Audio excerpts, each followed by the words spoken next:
It's hard to grasp the size of Starship, but the Falcon 1 booster, which was used for SpaceX's first successful launch in 2008, looks tiny beside it.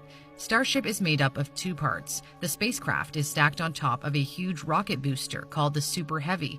Together, they tower 120 meters high, which is a bit longer than a football field, and bigger than other Super Heavy rockets. By the way, that's what we would look like in comparison. Not only will it be big, it can carry up to 100 people and a lot of cargo. Starship is meant to hold a payload of up to 150 metric tons, which is the weight of about 21 African elephants. That requires a lot of power for liftoff. Monstrous engines filled with liquid oxygen and liquid methane will boost the rocket into orbit. 6 of these Raptor engines will be used in the spacecraft, but most of the power comes from the up to 37 Raptor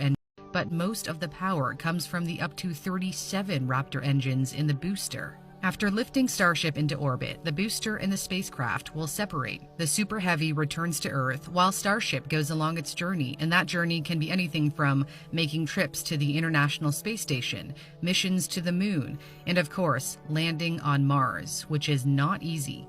Starship will be entering its atmosphere at a speed of 17,000 miles per hour, or 25 times the speed of sound. It will need to decelerate and perform a specific maneuver in order to land. And it's not just speed that Starship has to worry about, but heat.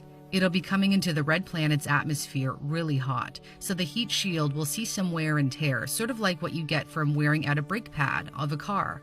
One of the reasons SpaceX switched the material from carbon fiber to steel was to better withstand higher temperatures. It's also cheaper. But even before making the long trip to another planet, Starship needs to refuel in Earth's orbit. One Starship will meet another one that could have launched from the Moon, for example, powered by its own Raptor engines. And then once it reaches Mars, it could refuel again there for another trip. But none of SpaceX's ambitions would be possible were it not for the one standout feature of Starship. It is a fully reusable rocket. Never has that existed before.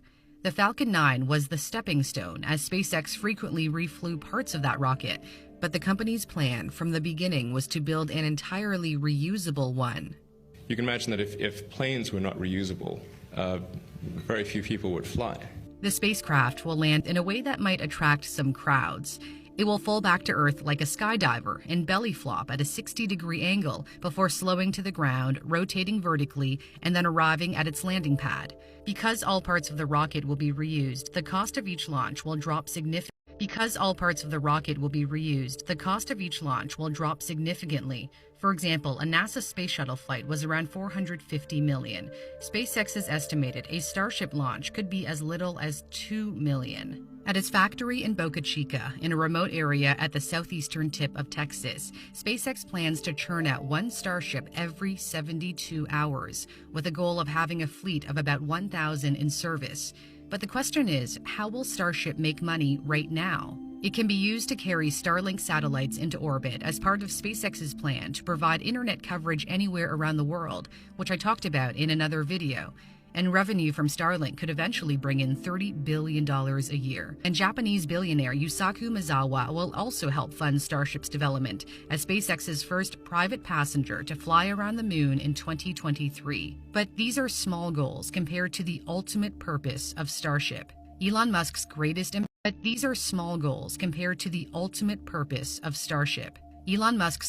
ambition is to build nations in space, including a city on Mars, to ensure humanity's survival in case something happens on Earth, setting the stage for Starship's plan to land on the Moon by 2022 with cargo and then with crews soon after, before ultimately sending people to Mars in 2024. Although Musk is not known for making deadlines, but one thing is certain, and that's this. There are many troubles in the world, of course, and these are important and we need to solve them. But we also need things that make us excited to be alive, that make us glad to wake up in the morning. Space exploration is one of those things. So if you asked people in 1969 what space travel might look like today, even though they might be surprised that progress has been stagnant for decades, SpaceX appears to be changing the game.